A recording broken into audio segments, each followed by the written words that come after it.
this party going. So several of you I know made it to convention last week. That's great. Some of you weren't able to be there, and that's okay too. So my question for you as we're transferring in is, if you were at the convention, what was the one big takeaway? So I know you learned a lot of stuff and there was a ton of information, but what's the one thing you can hang your hat on and as a one big takeaway from convention last week? And if you weren't at convention, then I trust that means that you were back at home doing ride-alongs and studying and doing all sorts of other stuff. So what's your one big thing from last week? So Carrie, I'll start with you.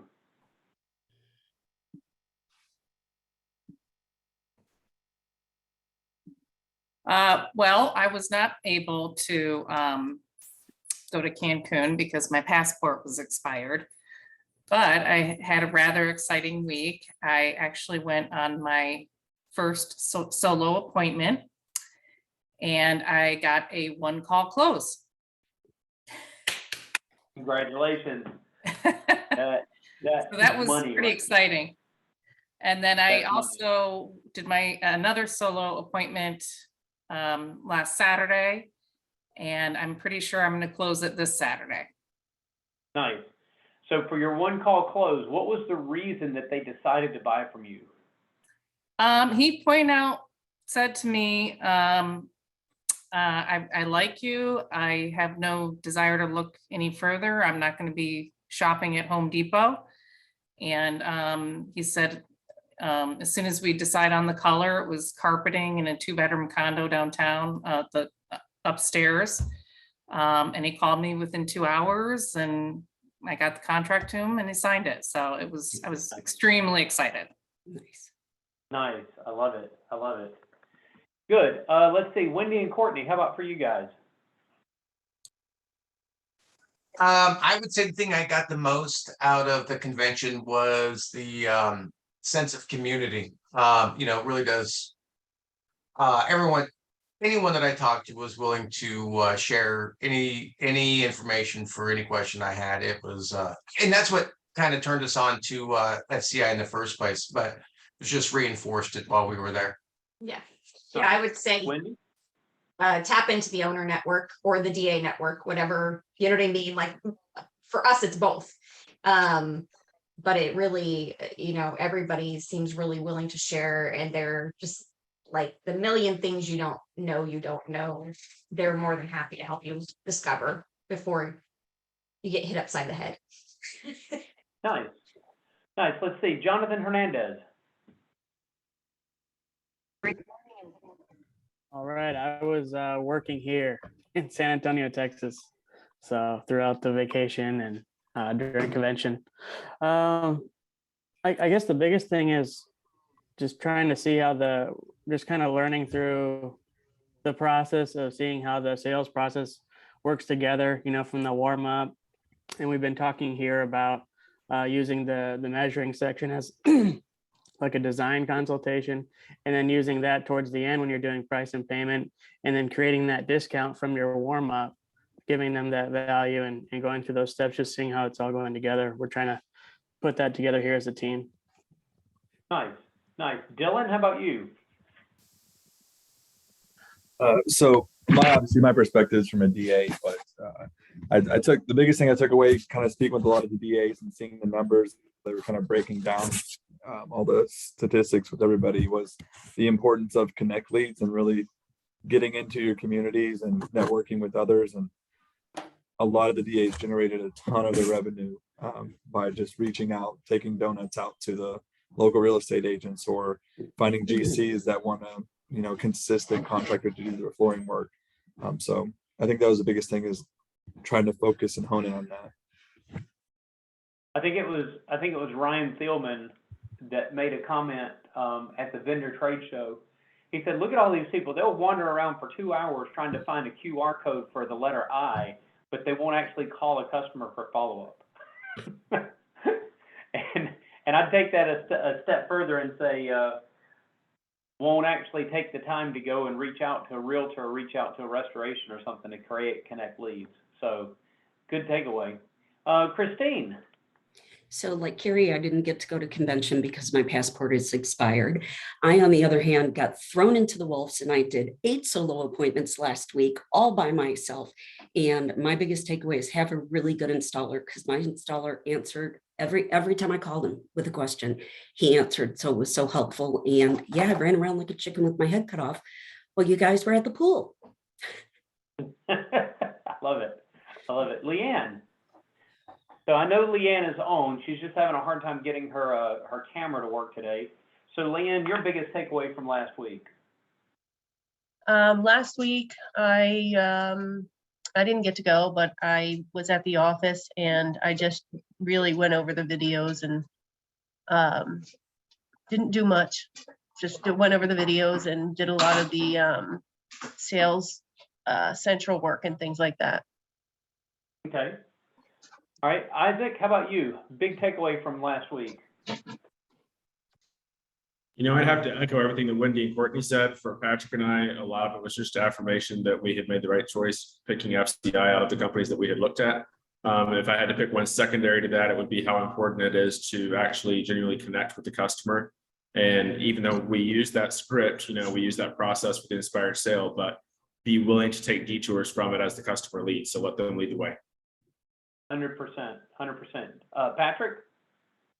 Yeah, a lot of echoing. And for me, my biggest question to all the people I talked to was, okay, here are all the plans we've created. This is everything we think is true. Like once we get punched in the face, like what are the things we actually need to look out for where we deviate from our plan? And the amount of feedback and the tips and tricks and hints from people that we were able to get, hopefully will prove to be invaluable. Hopefully we can learn a little bit from other people's mistakes and try to set a little bit better trajectory for ourselves. Nice, nice. Let's see, Owen, your big takeaway from convention last week? Yeah, I mean, I thought, first of all, it was, you know, really well put together. Truly, you know, great job, very professional. I mean, I saw the corporate team just working really hard to make everything run smoothly. So I appreciate that. My biggest takeaway, honestly, I learned a ton, right? But my biggest takeaway was, you know, coming from outside in this industry, how much I still have to learn, right? So you know, a little bit humbling in that respect, but you know, very, very helpful. And I actually had the same comment as Isaac already made. So I just echo that as really making that personal connection, whether it be with the, you know, residential customer you're talking to or a B2B conversation. Nice, nice. Chris? Yeah,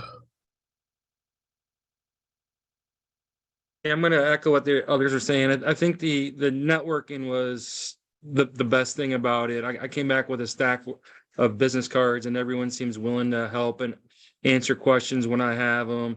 And, you know, the advice that I got from numerous people was run away from negative. If you're surrounded by people talking negatively or bitching and moaning, those are not the people you want to associate with. Go to the people who are positive and having success, and you'll have success with them. Nice, nice. Let's see, Robbie Robertson. Wow. You know, I love the roundtable, the speed roundtable sessions. I got a chance to dig at with Robert Cowden and some of the other big producers, looking at a lot of their tips. You know, Stein with from Nashville. I think his name was Dave, right? But anyway, David, yeah. Yeah, David. He was just the fact that they were just so willing to share everything. Looking at the way they celebrated success, you know, with the award shows and presentations and everything. So, I mean, it was really really good. I enjoyed it.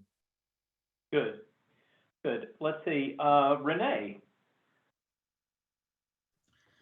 Well, I didn't go to the convention, but last week we did a lot of connecting with clients, sending out Christmas gifts and stuff. And my takeaway from that is still being in the plug, even though you've done it 2 weeks before, still keep knocking on the door. So that was one of my takeaway. And we've done a lot of that last week.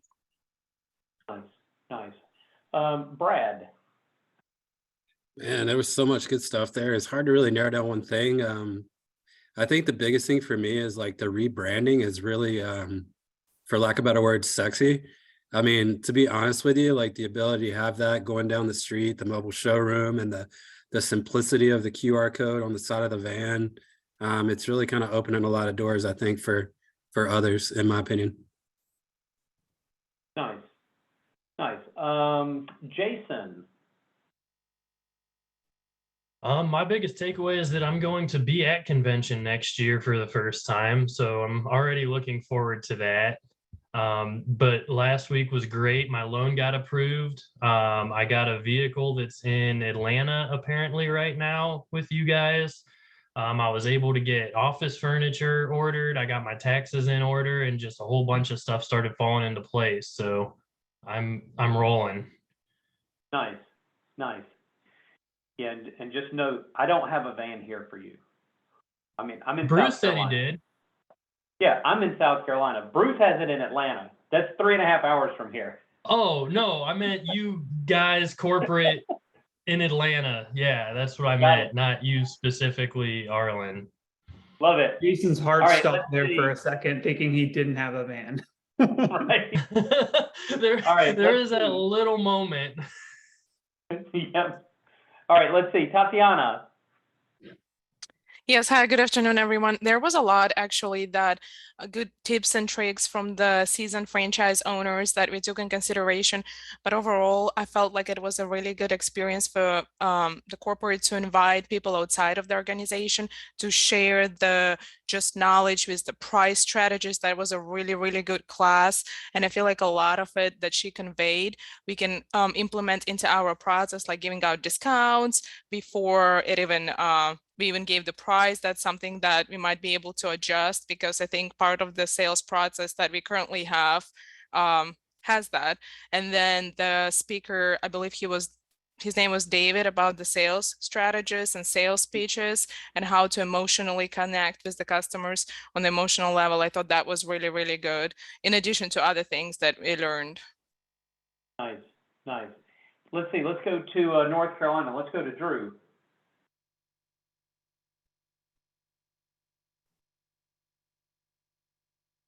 That's not it. No, they running a little late. So I'm not aware of the topic. I just joined in. So what is your biggest takeaway from last week, Drew? What's one of the main things that I learned last week? Actually, right now I just left a stair appointment, and so getting to work on that is going to be a little bit helpful. Because I don't think I've done one before. I don't think I've priced one yet. Nice. All right, so you had a chance to learn how to do stairs. I love it. Let's see, John Suarez. The convention was incredible. I learned a lot. I'd say that the biggest takeaway for me was the roundtable session. I got a chance to meet with, the vendors and see the new products that are getting released, and I took a ton of notes, and so I'm going to be spending some time reviewing all the notes that I took, and trying to use that to benefit the business. Nice. Let's see, who have I missed here? Zuri. Can you hear me well? Yes, I hear you. Okay, there were many. The price talk was excellent. Price integrity, that's one thing I really got to me, to know that we're not selling floors, but we're selling trust. There was another one, and the connections and the networking we did, and to know that if something's going wrong, we have tons of people to talk to and ask for their advice. It was amazing. Nice. Nice. Let's see, on my DA list, have I got everybody? I think I've hit everybody. If I've missed you, please speak up right now. I think I got everyone. Okay, good. All right, so what are we doing today? Today we are going to dig into product. We're going to get into step 6. Before we do that, I do want to share the scorecard with you guys and just show you where everybody is. Make it a little bit bigger so you guys can see it, and share my screen. As always, you will get a copy of this in the recap that I send out, but just so that everybody is aware of where we are, right now you should have weeks 1 through 4 completely finished. So this should all be done, including the Salesforce side. Weeks 1 through 4, that should all be complete. And for franchise owners, you should have all 4 of these finished by now. So if you see under your name where one of those is not at 100%, now's the time to get busy and catch it up. You have between now and Tuesday of next week to get the week 5 learning plan finished, and to get the week 5, the Salesforce material, the Salesforce other functions, and the mobile app. Take a look at the design associates over here. So once again, if you see where you are short, this is the time to catch that up. You don't want to roll into next week being behind here. So where you see zeros under your name, I'm not going to call anybody out or walk through it in detail, but where you see zeros or places under your name that are a little bit short, this is the time to get all that stuff caught up. So I'm not going to go into any detail unless you guys want to. Does anybody have any questions about this before we move on? I do appreciate all the work that you guys are doing with ride-alongs, the design associates in particular. Leanne's at 20, Drew's at 27, maybe 28 now that he's coming back from a stair appointment. Jonathan's at 26. Look, Mauricio is sitting at 44 ride-alongs. Christian probably has some, but hasn't logged them in. We'll catch up with him later. Robbie's at 26. Renee's at 14. You guys are doing a great job with these. Denise at 37, 24 for Christine. So keep up the good work. You guys are learning a ton on ride-alongs. I don't have to tell you that. You're already realizing it. And again, any questions before I move away from the scorecard?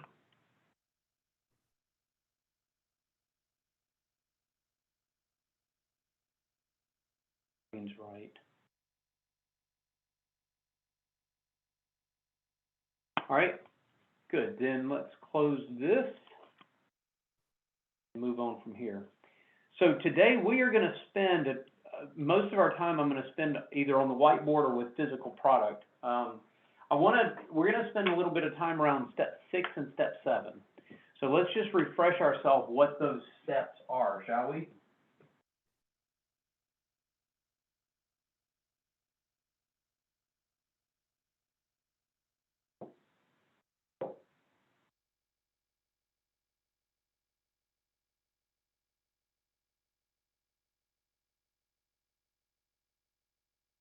Okay, so we start from the top. A customer calls in, or a customer comes in through the website, whatever way they get to us, and they book an appointment with us. What's the first thing that we want to do once we've got an appointment booked? Contact them. Set up Warm-up call. call. Set up call. Set up call. Yeah, setup call. Yep. Good. All right. So what's next? What do we do next? Confirm the appointment the day before. All right. So there might actually be another phone call in between here where we confirm the appointment. You are now in the home improvement industry. There's no way for you to over communicate. So I love having the extra touch point. When we get to the house, what's the first thing that we're going to do when we get to the house? Break the ice. Yeah, break the ice. I'm going to call Warm this 'em up. step the warm up. Okay. And is that warm up important? Yes. Yes. Yep. So Carrie, you said that the number one reason the customer bought from you last week was because they just liked you. I'm guessing, you can correct me if I'm wrong, but I'm guessing that they really liked you because you guys had a great warm up. Yes, we did. We had a great conversation before and after the company story and while we were, yeah, it went very well. Beautiful. I All hope all of them go that well, but There you go. they probably won't. Well, you never know. All right. So you have a great warm up, and some of the things that we want to do in the warm up, we want to get to know the person, right? The warm up is about the person. It's not about the project. The only thing about the project that I want to find out from, that I want to get from them is I do want to get an objection. I want to understand what lame reason they're going to give me for not buying today. And that's it. That's the only thing about the project. I don't want to know about their floor. I don't want to know about any of that. I just want to learn about them. Now, once we have finished with the warm up, we've asked our transition questions, which means we're moving into the next step. What is our next step? This is step 1. What is step 2? The Inspection. inspection. Good. All right, so what am I inspecting? The rooms and areas they want addressed. Sure. Okay, I want to look, and what am I looking for? Condition of subfloor. Okay. Condition of subfloor, what else? Any We need to find- imperfections? Okay, any imperfections? What else? You want to identify what's going to drive the sense of urgency. So why is the customer feeling Okay. this needs to be done? I like that. What else you got? Any safety issues that you can use to encourage them to buy from you today? Okay, any safety type issues? Good. Other thoughts? What is it Yeah. that they don't like currently about that floor, and what's their vision if they close their eyes? Okay, I like And that too. also trying to address what you learned in step 1, what's important to them, trying to kind of wean it into the inspection portion. Good. All good stuff. All good stuff. Okay. So when I think about step 2, this inspection, I want to know what the current picture looks like. And I want to know what they like and don't like. That looks really bad.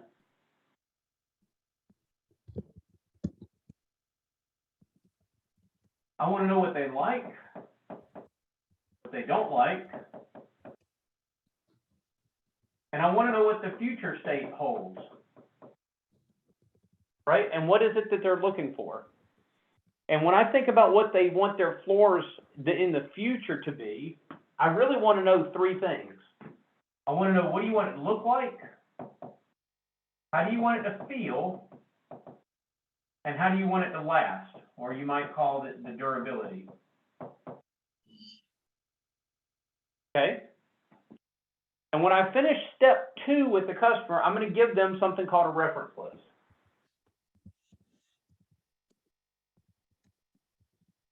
What is that? What purpose does a reference list serve? It kills dead time. It does kill dead time. Can you explain what you mean by that? When you're measuring the space and pulling samples from the showroom, it gives the customer something to do. So they're not, following you around or I guess, disturbing you from doing what it is that you have to focus on doing. 100%. Good. What else does the reference list do for you? I think it proactively shows them that you've got nothing to hide and you're happy for them to call your past clients and you stand behind your work. Good. Okay. Now, am I going to make sure that everybody on this list had 0 problems? I mean, everybody on this list had a perfect job? Is that what I'm going for? No, you don't. No. want that. No, you actually want where you've done something right so that they know that we do what we say and we say what we do and we make it right and make them happy. Yeah. I actually want, now I'm not going to create a problem for a customer just so that I can have somebody on a reference list. But if there is, or when I should say, because this is construction, right? When there's an issue in somebody's home, I'm not going to hide from it. We're going to fix it. And then the customer is going to be really, really happy that we fixed their issue. and absolutely that person is going on the reference list. So when I sell the reference list to a customer, I don't want to make it sound like these are all of my happy customers. No, these are just past customers. Good. And let them find out when they call them the good, the bad, and the ugly. Okay. All right. So very quickly, we move from step 2. Now let's move to step 3. Hey, Arlen, just one quick question on the reference list. So one of the things we heard in the 5-star sales training was that some of the DAs would print out like all of the Google reviews, all of their recent Google reviews, right? Like a whole stack of them. Sure. Is that something that you would hand them with the reference list? If that was a tactic that you wanted to use, then yeah, you would probably hand it to them when you handed them a reference list. Okay. So keep in mind, a lot of the things that you hear at convention, and even some of the stuff that I'm teaching you, they're tactics, right? So handing the customer a stack of Google reviews, I'm not opposed to it at all. I think it's a great idea. It's just another sales tactic. And you have to decide which one of these tactics works for you and which ones don't. Arlen, Yes. so I had made up a sheet of, a picture of one of the rooms that we did. And then, we have the template for the reviews. I sort of, shrunk that down, put it up in the corner, and then I had their information down below, making it all kinds of, it looks very nice. Looks very professional that way. You see a picture of the room and you see their review. But Steve and I were talking about maybe the review shouldn't go on there because the point is to call and ask the questions. See, and this is where I'm going to say this is where you have to pick and choose the tactics that work for you. Okay, so I'll pick on this one in particular, and then we'll move on. Me personally, I don't like printing off the reviews. Okay, now I'm not against it, and if it works for you, that's great. And I know that who was it that said they print off all the reviews? That was Ryan up in Cape Cod. So Ryan prints off all the reviews. He prints the 20 pages worth of reviews and hands it to the customer, and the customer is blown away by all the reviews. I'm not against it. If that works for him, then by all means go do it, right? I personally don't like. For me, that doesn't work. I don't do that. Why don't I do that? I don't do that because I want the customer, when they call somebody that's had a previous experience, I want them to have the opportunity to have a back and forth conversation. I want them to be able to ask questions. I want the customer that we did work for to be able to share their story of how things went great or how things went bad and we fixed it or whatever the case might be. I want the customer to have a dialogue with somebody else. So if we print a bunch of reviews and hand them to the customer, that's not a dialogue. And it does make it a little bit suspect. Well, here's all my 5-star reviews. Okay, but where's all the 1-star reviews and what happened there? And there's no opportunity for the customer to have that conversation. So this is where you take a tactic and you evaluate that tactic and decide, does that work for you or does that not work for you? Okay, so you might find that the reference list, great idea, works for me, love it. You might decide that for you, no, I actually have better success if I do reviews. Okay, do the reviews. What I'm going to challenge you to do is, before you say, oh, the reference list doesn't work, I'm not going to do that. Well, I'm going to challenge you. Have you actually done it? Have you actually tried to get good at it? Not just I did it one time and it didn't work. Well, okay, great. You know what? My daughter came home from college with one of these slackline things and we tied it up between 2 trees and I tried it one time and fell off, so I know the thing doesn't work. No, I didn't practice it. Okay, if I practice it, I might actually be able to walk on the stupid thing. On the other hand, if I try the reference list, I can't just try it and say, well, that doesn't work. I actually have to try to get good at it. Then I can evaluate whether or not the tactic works for me. Same thing with reviews. Or, Leanne, to your point, if I take and print a picture and put a review underneath it and hand that to the customer, okay, try it. And if you see that customers are having a great reaction to it, then keep it in your arsenal. If they don't, then take it out. Well, I was also thinking that if, they can't get a hold of the person, then maybe I would do a double-sided and have the review on the back of the picture. So that they at least get something from it if they don't get a hold of the person. 100%. Just one more question on the references. I mean, so I assume obviously you have to ask your client if you could use them as a reference. And personally I would say yes, but if I started getting a call, like 2 calls a week from prospective FCI customers, I would start to get a bit annoyed. So do people rotate the numbers they give out, You or have to.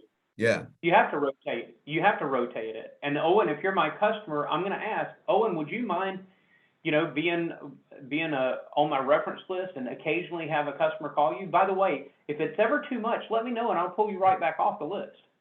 Right? Just leave that open for somebody. So yeah, I don't want to abuse my past customers. I want them to be happy. I want them to call me again when they're ready to do another flooring project. Yeah. Good. All right. So let's move on from there. Step 3. What are we doing in step 3? We've now inspected the space with the customer. Hopefully the customer is now either reading a bunch of reviews or they're calling a reference list or whatever we've got them doing. What are we doing in step 3? Measure. Measure.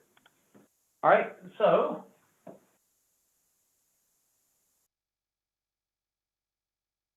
we measure, and what else do we do here? We price up the job, right? We price it up in the tablet.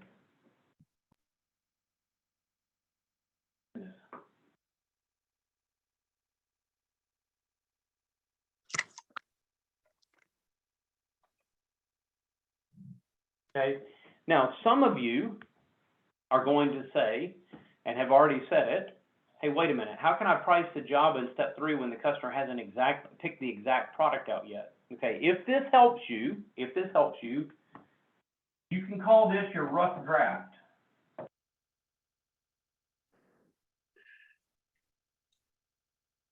Which you can later go back and dial in, okay? But there's like 20 lines on this proposal, and the only one thing that you have to wait for the customer to do is pick the exact product, and then I'm going to swap that out at the last second. Great, no problem, but I want to have all of my homework. I want to have my strategy.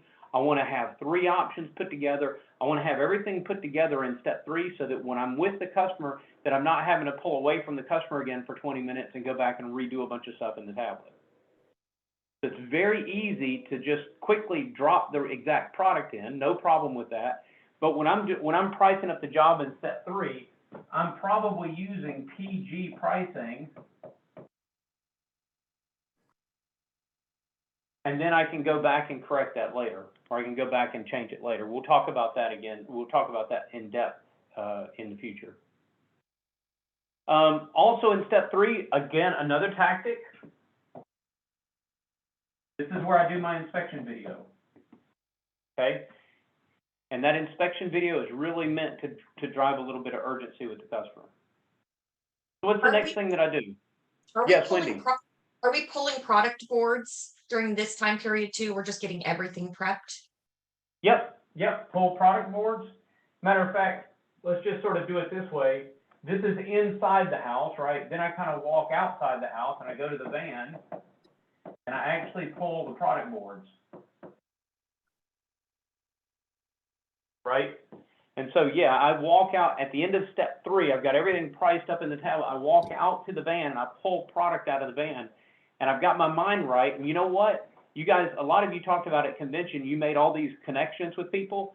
Step 3 is a beautiful time to actually call somebody if you need help.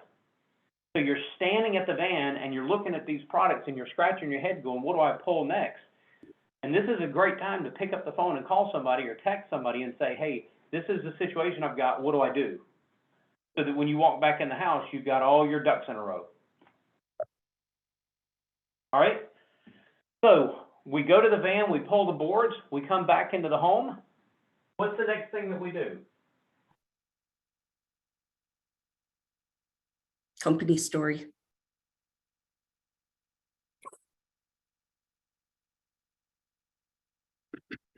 And by now you guys have either seen it or maybe even started practicing. You all have it, because I know I've sent it to everybody. I don't know if you have it on your tablets yet or not, but you've all got a copy of the new company story. The new company story is absolutely phenomenal. I'm so excited with the new graphics, the new look. It's just a much cleaner look. So we come back into the home and we go through the company story. All right. Arlen, it is on our tablets and it's fabulous. You love it, don't you? I do. I really love it. It looks so much cleaner than the old one. Yep, I totally agree with you. All right, so what's step 5?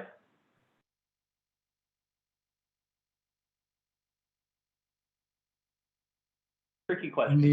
Then it's the install video after the inspection. Yeah, install video.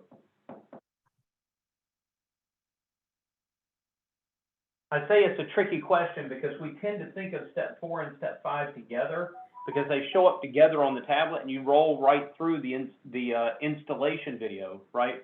Remember, your inspection video was back here, which plays at the beginning of the company story. Then you roll right into the company story, and the installation video is embedded in the company story. All right.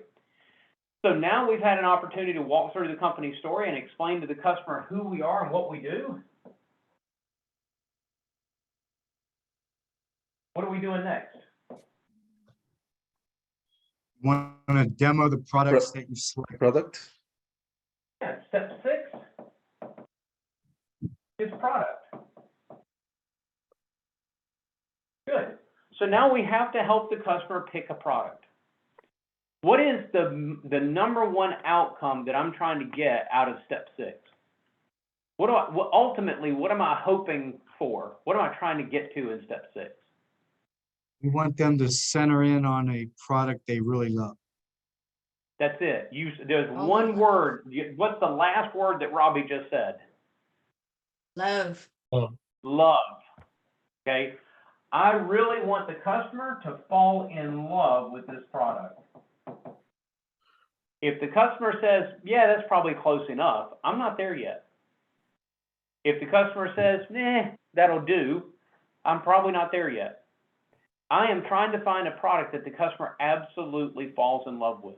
Okay, and that might be because it's the perfect color, it might be because it's the perfect feel, or it might be because they just happen to connect with a particular feature on the product, whatever that feature might be. It's more than likely not going to be because I went through 17 different features that this carpet has. Nope, that's too much. It might be one thing that this carpet has that we've zoned in on, or it might be that one particular color or that one particular style. And they'll zone in on one thing. So, this is where we're going to spend it.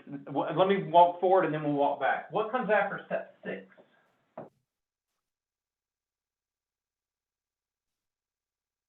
Is it pricing? Almost.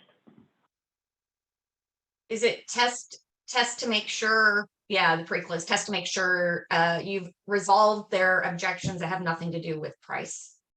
Right. So step 7 is a very, very fast step, okay? I'm going to simply look at the customer in step 7 and say, other than price or payment, would there be any reason we couldn't get your job started today? And that's it. It's one question. And we'll dive into this next week more, but when I ask that question, I'm expecting the customer to say, no, it just comes down to price. If they say something else, then I know that I have missed something ahead of this. So I'm asking the customer, essentially, does this really just come down to money now? Have I shown you that I'm the right person? Have I shown you that we're the right company? Have I shown you that this is the right product? And so the only thing left for us to discuss is price? Or did I miss one of those 3 things? Now, it would be really, really nice if I could ask a customer that question that directly, right? I mean, I would love it to be able to look at a customer and say, I know there's 4 reasons that you decide to buy: the person, the company, the product, and the price. And I just want to know if I got the first 3 right before we move on to the next one. Unfortunately, I can't ask the question that way. So I'm going to do the next best thing. Other than price or payment, would there be any reason we couldn't get your job started today?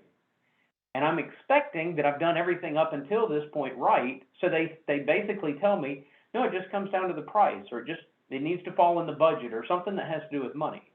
And then I'm simply going to give them a commitment statement. Great.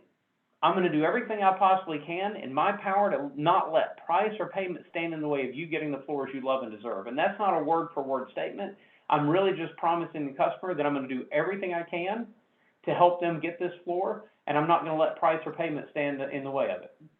And we'll get into what that means. So Arlen, when you say start your job today, I assume you're not, you don't mean literally like start installing the floor. You mean sign the contract and start scheduling the install, et cetera. Yep. Yep. So on a flooring project, Owen, what's the first thing that has to happen? You have to agree on a contract. There you go. So that's what I mean by getting the job started today. Got it. You need that deposit. Yeah. Right? So that getting your job started today doesn't mean that I'm going to get out a knife and start ripping carpet up. I haven't even ordered your stuff yet. Right? There's things that happen before we actually start demo in the house, but the project includes the first phase of the project is get the contract signed and get a deposit in hand, right? So that's what I mean by get it started. Okay. If their initial objection was, I don't do any project until I have multiple, bids on it. And you pre-close with, other than price, is there anything we need to do? And they say, well, like I said originally, I don't do projects without getting multiple proposals. Good. Like how would you handle that? Great question. So what that tells me is that they told me in the beginning that they wanted multiple estimates, and I've had the last 45 minutes to help them see that they don't need multiple estimates, and I failed to do that. So chances are I'm not going to land this job today. I'm just not. I mean, I might land it, but I'm probably not landing it today because they're going to go get multiple estimates. But it does mean that when I go back to the office, that I now need to sit down and practice, role play. Yes, it sucks. Practice, role play, and figure out, okay, when somebody tells me they're going to get other estimates, how do I work this into the company story to help them understand that they don't need to get other estimates? What does it mean to deal with that objection during the sales process rather than giving up and saying, oh my gosh, you have to get other estimates, I'm dead. All right, so step 8, step 9, step 10, we'll get into those things next week. So this is where we stop today, and this is where we pick up next week. Okay, and where I want to focus a lot of our time is right here on step 6. Step 7, if we don't get to it today, I'm okay because it'll take us 10 minutes next week to go over it, so I'm not worried about step 7. Very, very simple. So I really want to focus on step 6. And what does it mean to be able to offer product, right? So one of the things that I need to do, we're going to spend a little bit of time in the tablet. We're going to spend a little bit of time talking about product here. But one of the products that I feel like we need to spend a little time on is luxury vinyl plank. And the reason I do this is because out of all the products that are out there, you guys have already figured out that in the flooring world, the vocabulary is inconsistent. It's horribly inconsistent. And so one person says, one person calls it X and somebody else calls it Y and somebody else is calling it 1, 2, 3, and they all mean the same thing, okay? So what I want to do is I want to try to walk through luxury vinyl and specifically what some of this terminology means, okay? So the big heading at the top is actually resilient. Resilient flooring, okay? And one big category of resilient flooring, what do I mean by resilient? Let me just stop there. Anybody got a good definition of resilient? It's high level of durability. Okay. They're typically vinyl types. Yeah, so I'm going to make it even easier than that, Jonathan.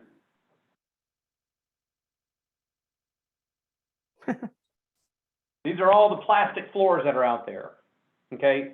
It could be vinyl, it could be, it could be PVC, it could be all sorts of different types of plastic. These are all going to be plastic floors. At the end of the day, all of this stuff is a plastic floor, okay?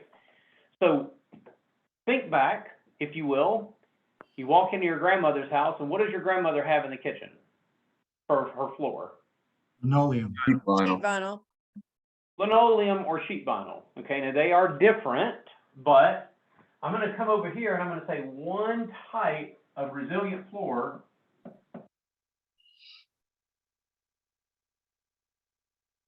sheet vinyl. Okay, I happen to have a little piece of sheet vinyl right here. What does that look like? Plastic. Oak. Yeah, it looks like wood, doesn't it? It looks like wood. I mean, it's not a great look of wood, but it looks like wood. Okay, so if you wanted a wood look vinyl floor in your kitchen, this is one way to do it. All right, now what can we say about sheet vinyl? It's waterproof.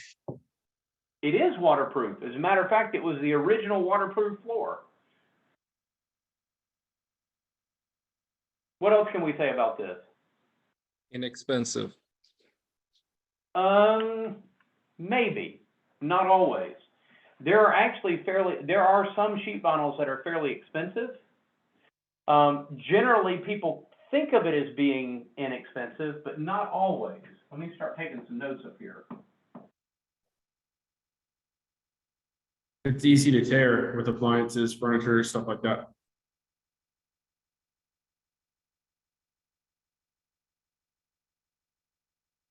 Yep, easy to tear. Okay. What else can I say about this?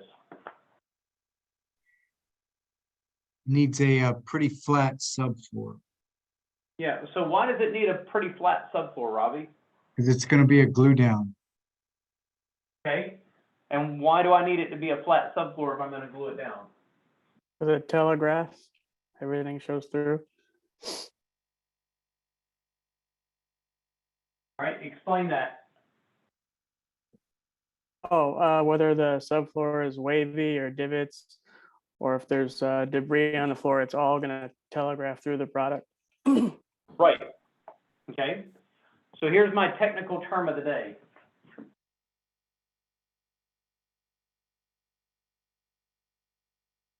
Sheet vinyl is floppy, right? Isn't that kind of floppy? Yep. And it's very flexible. I could ball this up. I could ball this piece up into a ball and then open it back up again and no harm done, right? So when would I want something that's really, really flexible like this?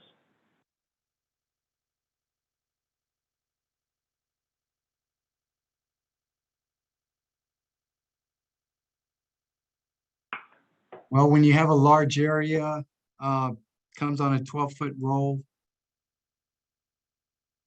Okay.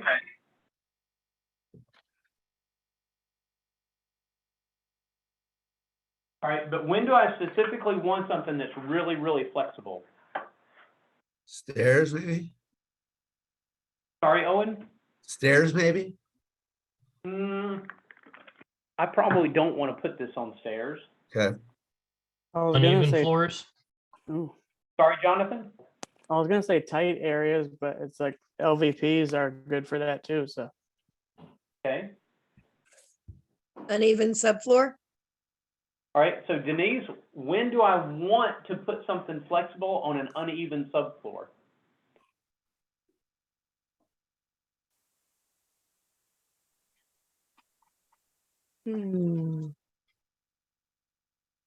When do you want to use it on an uneven Yeah, subfloor? when do I want to do it?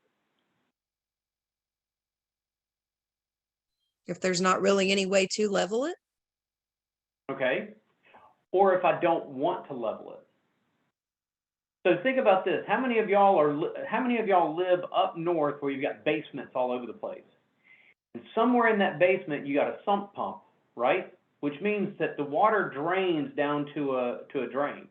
Or maybe we're not talking about a basement. Maybe you go into a home and they've got a laundry room and there's a drain in the middle of that laundry room, right? And so you've got a floor that actually is on purpose. It's contoured down to go towards a drain. Okay, there are times when you have a subfloor that is not flat, it is not level, and you don't want it to be. I don't want it to be flat because I'm trying to push water down to a drain in this area, right? Something like a sheet vinyl that's really, really flexible is great for something like that because the sheet vinyl is going to conform to the shape of the floor underneath it. Now, Robbie's right. It's going to telegraph through. So if there's any imperfections in the subfloor, you're going to see that in the sheet vinyl. But if you've got a nice smooth sheet vinyl, I mean a nice smooth subfloor that happens to be going down towards a drain or something, I don't want to fill that in and make it flat. I want to continue with that smoothness, but I want it to continue to work down towards a drain. And something that's really floppy like a sheet vinyl is going to do a wonderful job in a situation like that. Does that make sense? Okay, Yes. so I'm not throwing the sheet vinyl out. In 90% of the cases, it's probably not my go-to, but there are applications where something that's really, really flexible like this is going to be a wonderful thing. Is easy to tear a selling point, or is that do you mean like tear, like damage it, or I'm not sure what. So if you've got a piece of furniture that's got, that's got a sharp edge on the bottom or something, and you drag it across sheet vinyl, sometimes it's easy to tear this stuff. Okay. So like in laundry rooms, sheet vinyl is very popular in laundry rooms, but then if you move the washing machine and you just drag it across a sheet vinyl, there's a good chance that the foot of the washing machine is gonna tear this stuff. So there's pros and cons with everything. Okay. Now Robbie was talking about making sure that the floor is flat. So I'm going to dig into this a little bit here. I know that my sheet vinyl is going to be glued down. So what kind of subfloor can I glue this down to? Concrete. Plywood. All right, so let me share this screen. All kinds of pictures here that we're going to look at. So concrete's easy, that's good. What is this material? Maybe Luan.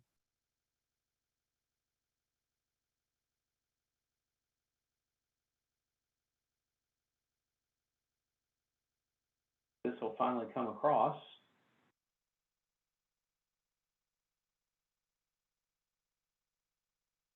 Come on, you can do it.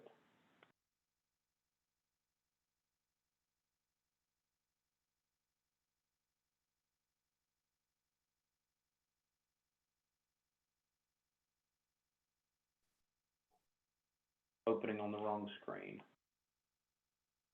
All right, here we go. Sorry, guys. 3 screens in front of me and trying to make sure you guys can see the right ones. All right, what is this material? Plywood. Plywood. Plywood.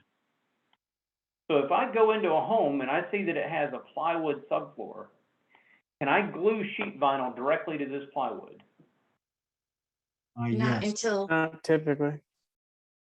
No, Not until the you- answer is no. deal with the imperfections, right?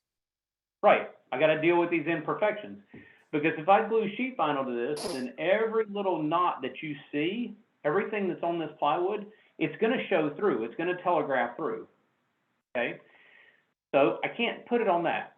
Good, I mean, I can, but I can't put it directly on that. Instead, what I have to do is I have to go and get a piece of underlayment. And I'll show you what a piece of this underlayment looks like.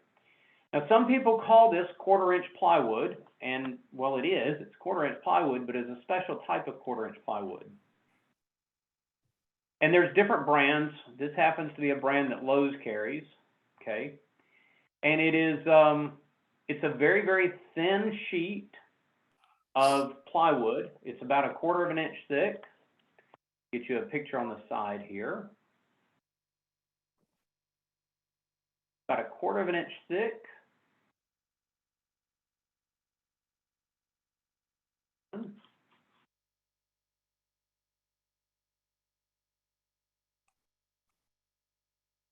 And you'll notice it's extremely smooth.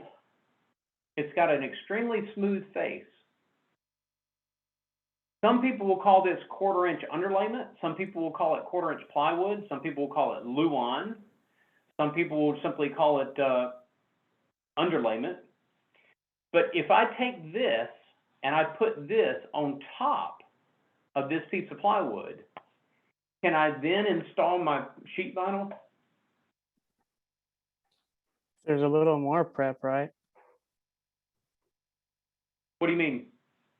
But you just have to use the right nails, and then do you skim over the nails or not really? So most of the time your installer is going to use staples, and those staples are flat enough that you don't have to do anything with them. So the staple goes in beds just barely, and most of the time they don't have to do anything else with it. As a matter of fact, when you look at this picture again, just FYI, you see all those X's that are on that board? Everywhere that there's an X, there's going to be a staple. Think about that. That's a ton of staples. So everywhere that you see an X, your installer is going to put a staple. He's going to burn through a ton of staples on a job like this, but he's going to staple that piece of plywood down, that piece of SurePly down. He's going to staple that down, and then you can glue directly to this. All right, let's take a look at another subfloor material. Hey, Arla, go back to your flexibility point in rooms that like have a drain in the middle. That stuff would still work. It's flexible enough that it's not going to be too rigid. Yeah, you should still be able to do that. All right, now what is this subfloor? OSB. OSB. Yep, this is called OSB. Could I glue my sheet vinyl directly to that? No. Not advised. Nope. Not going to glue it directly to that either. I'm still going to have to staple a piece of 1/4 inch plywood down. All right, good. Let's see if I can trick you guys. What is this material?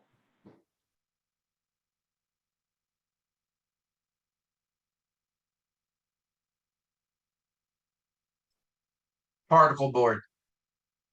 Particle board. Can I glue my sheet vinyl directly to this particle board? No. No. Okay. So what do I have to do here?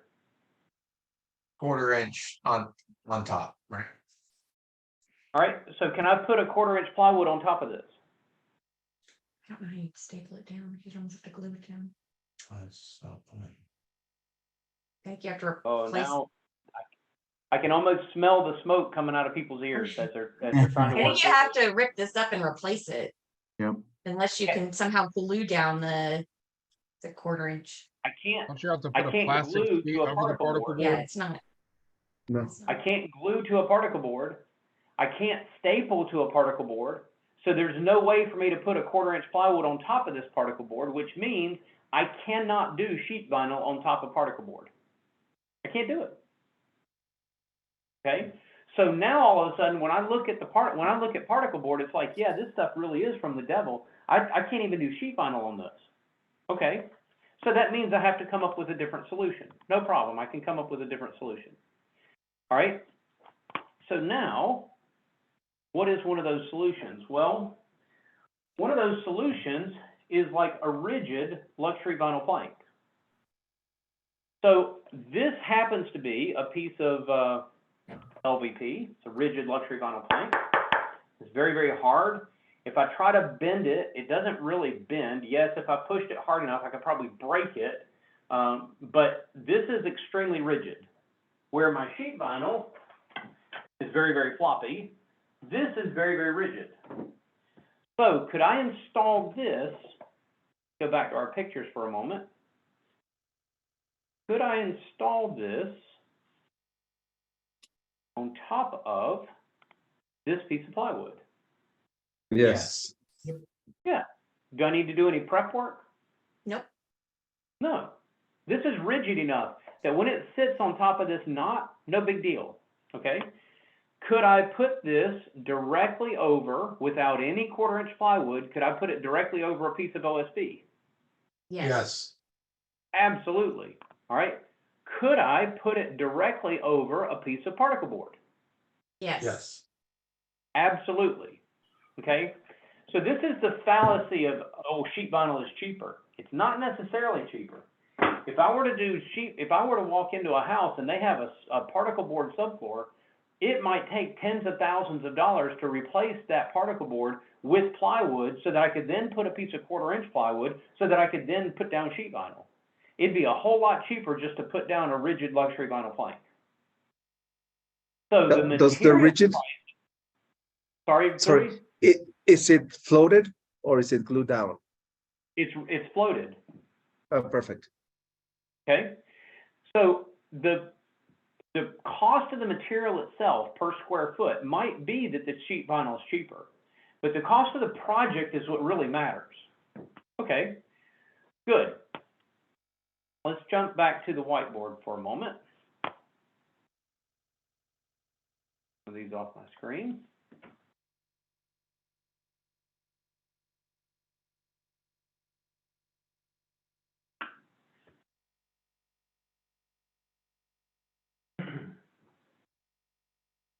So, one big classification of resilient flooring is sheet vinyl. Another big classification is luxury vinyl.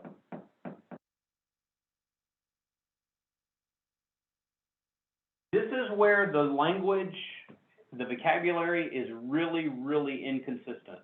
Okay, so I'm not trying to confuse anybody. On quite the opposite, I'm just trying to help you see where there's inconsistency in the market so that you understand what you're talking about. Luxury vinyl comes a couple of different ways. Let's just look at a couple of different ways that you can see it. You might have something called luxury vinyl plank, also known as LVP. You might have luxury vinyl tile, also known as LVT. What's the difference between an LVP and an LVT? Usually look and dimension. All right, give me more information about that, Patrick. So the LVT commonly is like a 12 by 24, while the LVP is usually like a 4 or 6 inch by a 4 feet. And then a common LVT is like an actual tile or stone look versus an LVP, which is more of a wood look on average. Yeah. So this normally looks like wood. This normally looks like tile or stone. Okay.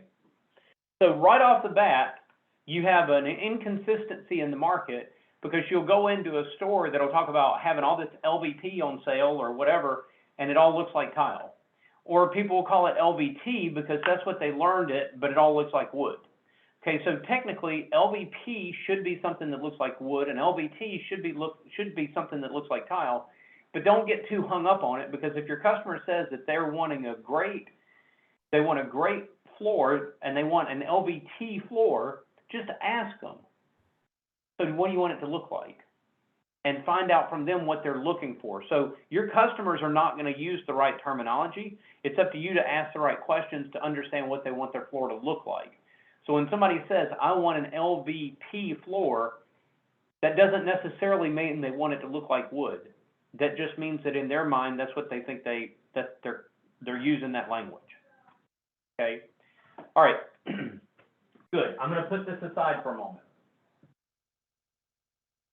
Luxury vinyl can also come, by the way, it can be floppy.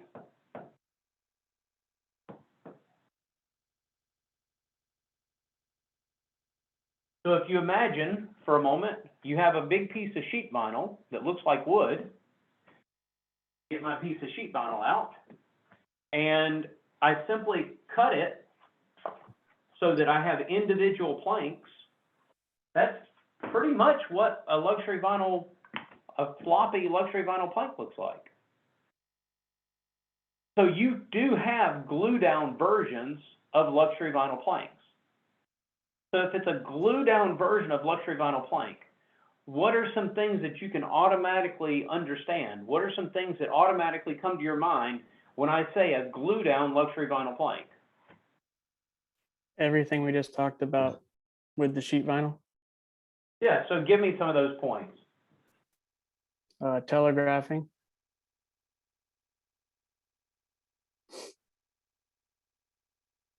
Yep, what else? Surface prep is going to be just as important, especially what surfaces you can adhere it to. Yep, it's gotta be a flat subfloor. Because it's a glue down. I could do it over plywood if I use the 1/4 inch underlayment. I could do it over OSB if I use the 1/4 inch underlayment. Particle board? Nope. Oh, we can take that one out. Concrete? Yeah. Yeah, as long as it's flat. Or if it's not flat, I purposely don't want it flat. Okay, because whatever it looks like underneath is that's what it's gonna look like on the top. Okay, good. So the same thing applies for floppy versus a floppy luxury vinyl plank versus a floppy sheet vinyl. All right, so let's talk about rigid.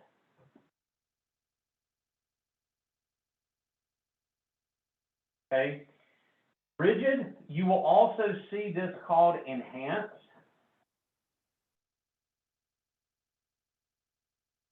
So you might have rigid luxury vinyl, you might have enhanced luxury vinyl, same thing. It just means that when I pick it up, where'd my piece go? It truly is rigid. It's hard. Or solid. Okay? It is solid. So a rigid luxury vinyl plank, there's primarily two types. There's a third type that you have in the van, which I will get to, but there's primarily two types.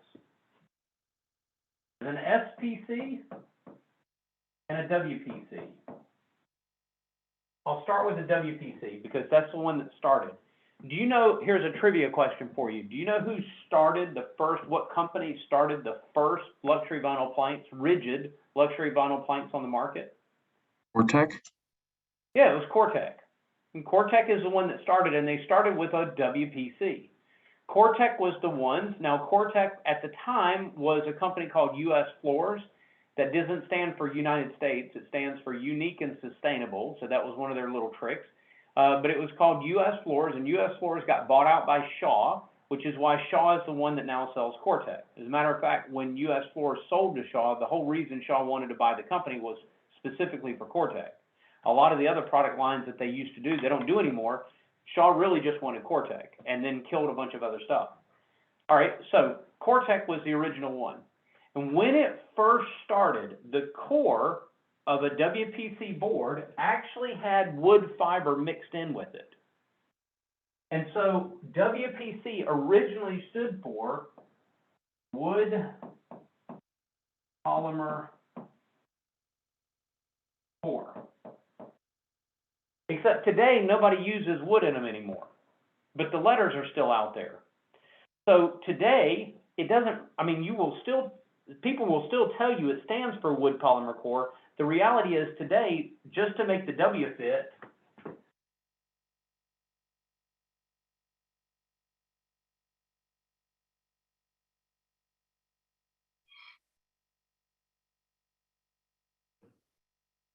now you'll hear people say it's a waterproof polymer core. Okay, whatever. It's a WPC.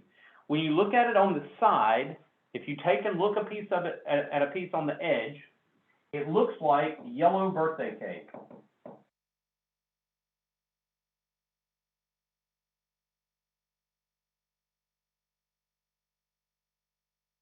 Who remembers growing up and their mom made them yellow birthday cake for their birthday?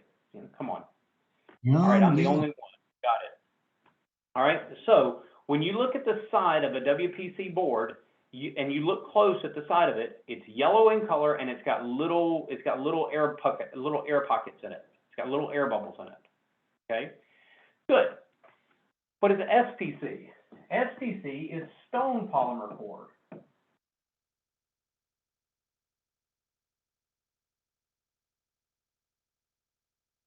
And the reason it's called that is because inside the center of it, it's actually stone. It's limestone, okay? And it is more gray in color on the inside. Not the wood look, but the inside of it actually looks more gray because it's got a lot of stone mixed in with it. There are no air bubbles. This has air bubbles.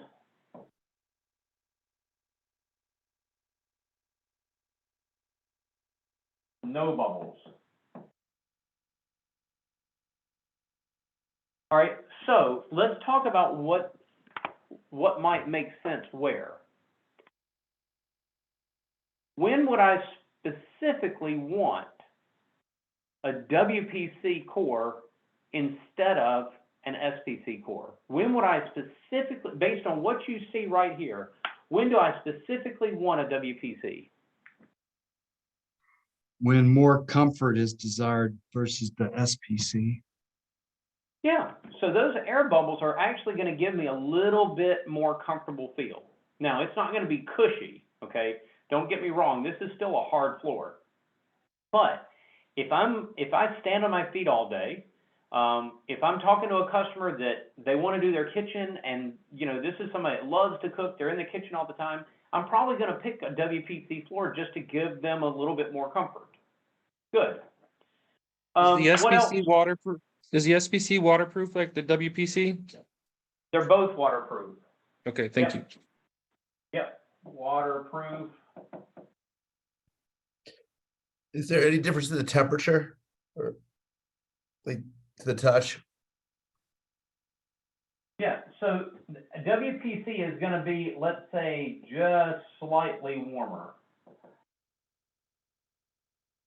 Okay, not a lot, but the WPC will, because of those little air bubbles, it will insulate the floor a little bit. So if you put it on a concrete floor, the SPC is going to end up being a little bit colder than the WPC will. Okay. What else? If there's a height, maybe a height concern, but not really, but I mean, the SPC is going to be a little less higher than the WPC.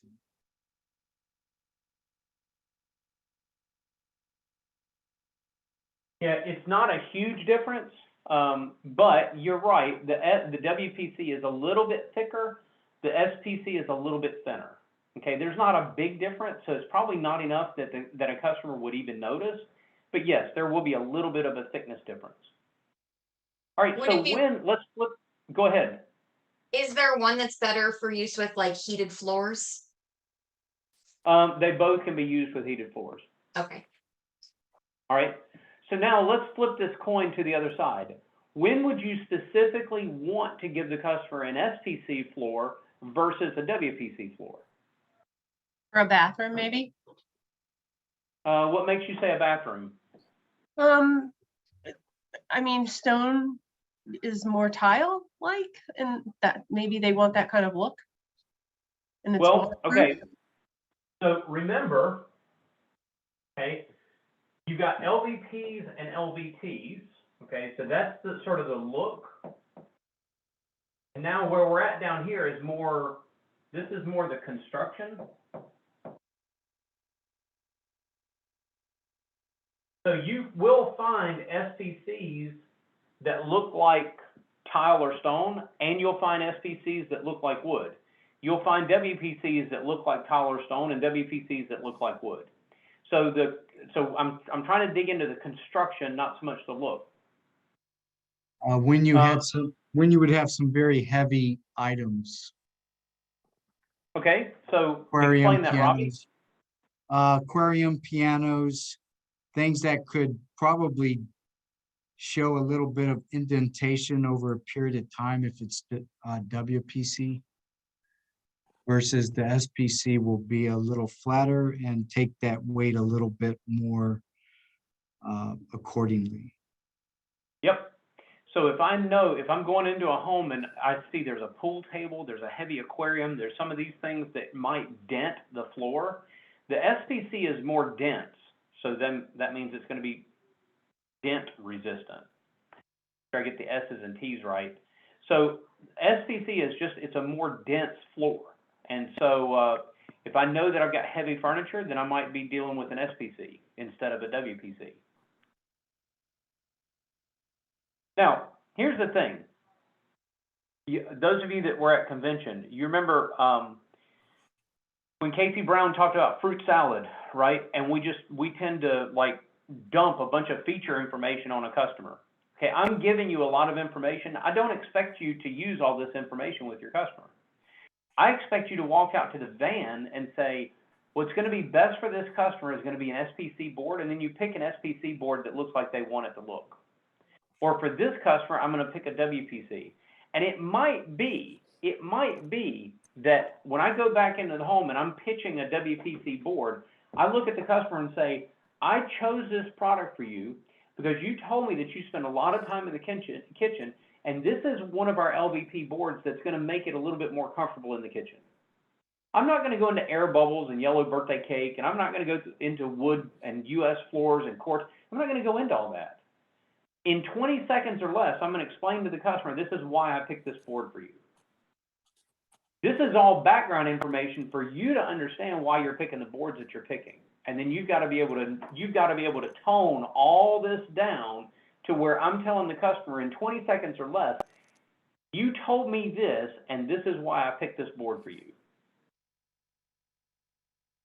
Now there is another version of a luxury vinyl plank that's in your van. It's called Mineral Core.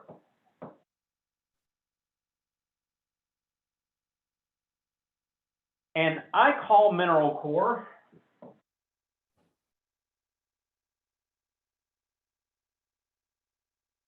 Super SPC.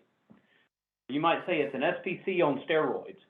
They tend to be really, really thick, right? The Mineral Core boards tend to be like a ½ inch thick. They are really, really thick boards. They are a mineral core, so it's going to be more related to like an SPC. They're very, very dense. They're very thick. It is truly a high-end product, so they're going to be much more expensive. But you guys are going to notice when you start looking at these mineral core boards that you got in the van, I'm never going to say that a floor is bulletproof, but these come about as close to it as you can get. These are really, really, they're top-end boards, but they're great boards. So if I walked into a home and here's a 200-pound English Mastiff walking around the house, well, this is probably the board that I'm going to pull from the van. It's going to be one of these mineral core boards. All right, questions about this? And on the price point, the SPC and WPC are more or less the same? So I'm going to say WPC is generally a little bit more expensive than SPC. Okay. Generally. And then, Marlon? sorry, Yes. go ahead. Go ahead. So on the boards, the mineral core, does it say that on the board? Does it say what? Mineral core, does it say mineral Yes. core? Okay. Yeah, it does. Awesome. Yes. And I believe, so if you go into your van and you look for like inclination and you look for fixation, they're big trifold boards and they're heavier than snot. I mean, they are really heavy boards. Got it. Cool. Thanks. I'm going to say something else and change the word right at the last second. Hey, Arlen, what's the core look like? If we've got gray and birthday cake, what's the core of the mineral core look like? Poop. Perfect. New baby poop or? I'll let you, when we're together in a couple of weeks, I'll show you the board and you can decide exactly what kind of poop you're looking at. All right. So that's sort of the rundown on WPC versus SPC versus sheet vinyl. This is all under this classification of resilient, okay? And I will send you my scribble from the board today. Now, I'm going to switch this in another direction, okay? Because I like coming at things from different angles. When do I need to use the 1/4 inch plywood?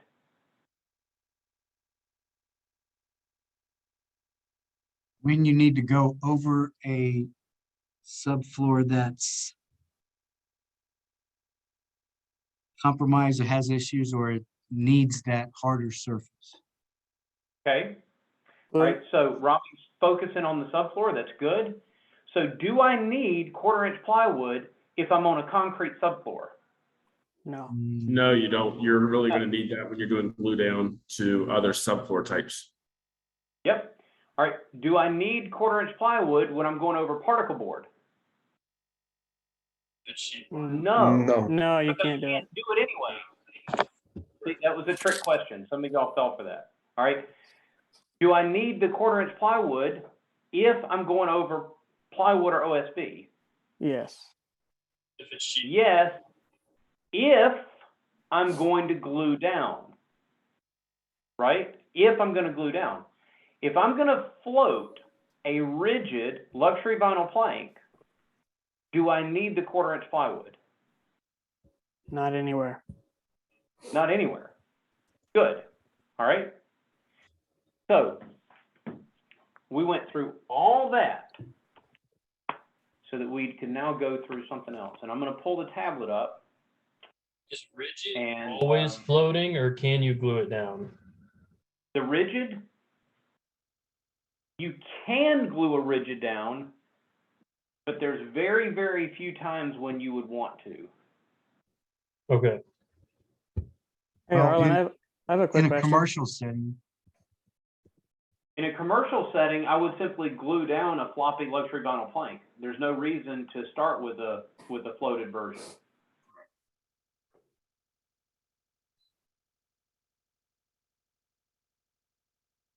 Other questions before we move on?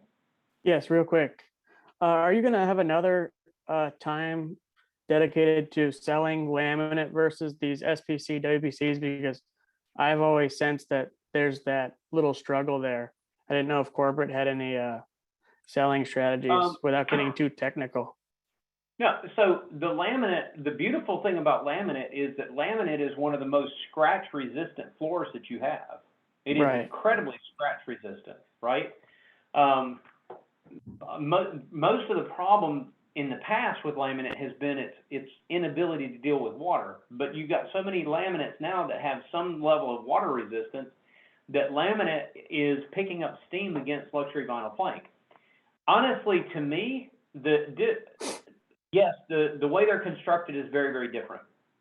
But to me, laminate versus luxury vinyl plank, it's getting to the point where these two types of floors are so close because laminates are getting much, much better at water resistance and LVPs are getting much, much better at scratch resistance. And we're going to get to a point where they're essentially the same, they're just made different.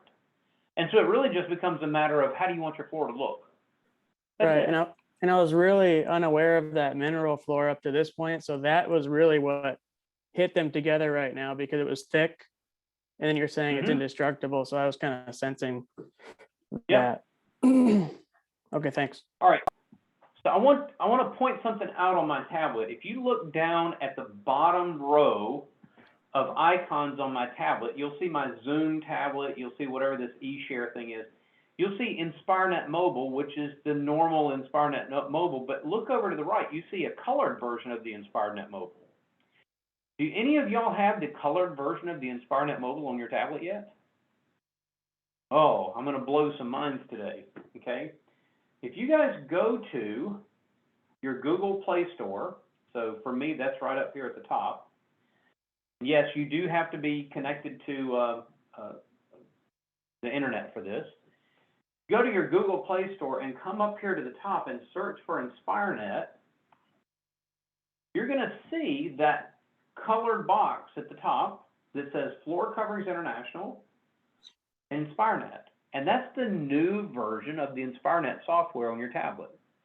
And as soon as you have the opportunity to do so, I'm going to encourage you to change over to that version of InspireNet. Now, you can actually have both of them running on your tablet at the same time, but that gets really confusing because if you run an appointment in one and then run it in the other, you can create some problems with the sync with Salesforce. So I would encourage you to pick one and stick with it, right? But the beautiful thing about the new version of InspireNet is as modifications, as upgrades get made to it, it's just like updating your phone. You're not going to have to erase data and all that stuff. It's simply going to come as an update to InspireNet. So So if you've not done it yet, you don't have to do it right this minute, but I would encourage you to go to the Google Play Store and click on that InspireNet logo and download the new version of InspireNet. So I'm going to play in that version today, and you'll see that it looks very, very similar. And we're going to simply create a training task. So once we download this new one, should we delete the old one? You can. Yeah, just make sure that anything that you've got out there is already synced. Because once you move over to the new one, you won't want the old one for one very specific feature. So now I'm going to start this appointment. You'll see so far it looks the same. Okay, good. I hit the next button. How long have you been thinking about replacing your floor? Oh, about 6 months. Good. What made you decide to do it today? Oh, I'm planning on getting other estimates. Okay, great. That's good. What makes you say that? What makes you say that? That's good. So here's my strategy. That's still there. I can do my inspection video, which I can't do over Zoom, so I have to skip that. And now I'm just going to make a drawing. So I'm going to do something really simple because this isn't about how do I draw. This is just about a new feature that's here, and hit confirm. And we'll call this a bedroom. Why not? If you like, we can put a door in place. No problem with that. So all of this is pretty much the same, and there's no big changes here. Let's go back to our floor plan. And I'm going to click on that box, and I'm going to hit the space info. And just like before, you know, I've got the ability to do my removal. That's good. I've got my ability to do standard furniture or heavy furniture. That's good. Subfloor type, I've got the same options for subfloor type. So far, there's no big change here. That's fine. And then I'm going to click the $sign to move over to where I can create an option. Now, there's something new on the screen. Anybody notice it?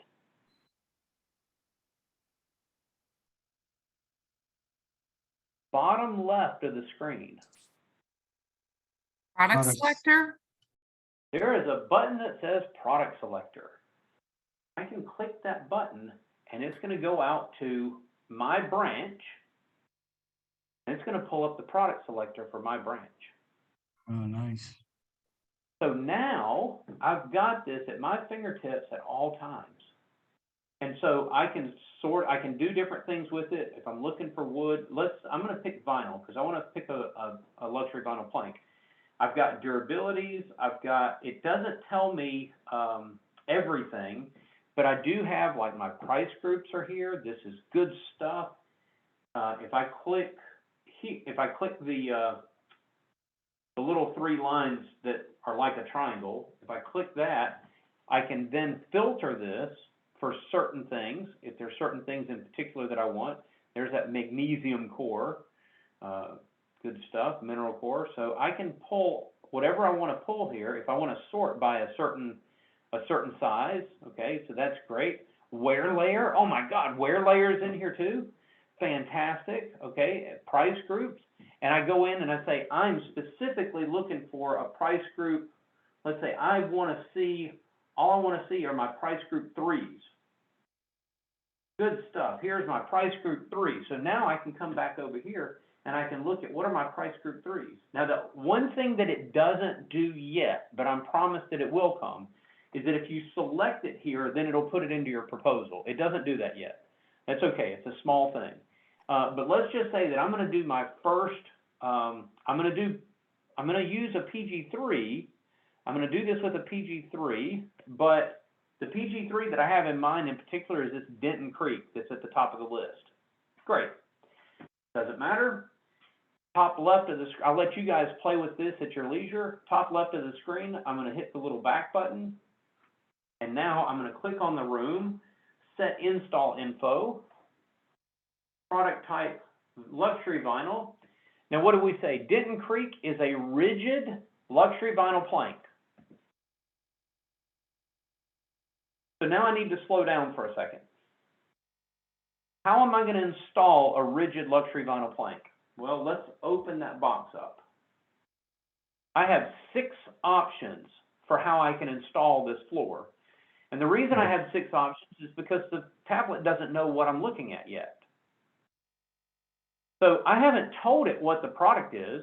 The only thing I've told it is that it's a luxury vinyl, but the luxury vinyl could be floppy, it could be rigid, it could be WPC, SPC, it could be any of that stuff. So you guys need to understand what these 6 different installation types are. And the task force is working on getting these resorted, but at the moment, this is the way they are, so this is the way I have to teach you to look for them. The first 2 are both floated.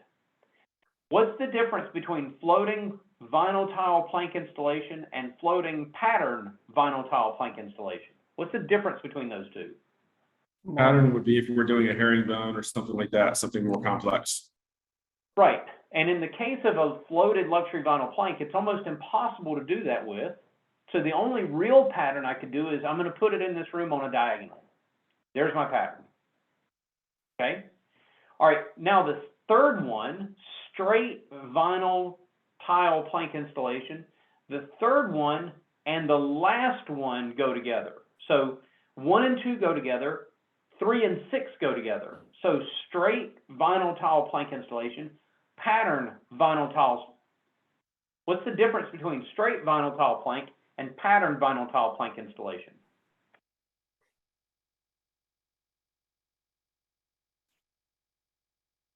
Should be the same difference. It's just one of those that now we're talking about vinyl tile instead of LVP. Okay. So same as before, straight means straight, pattern means pattern. But what's the difference between floated and straight? Or Is it glue down?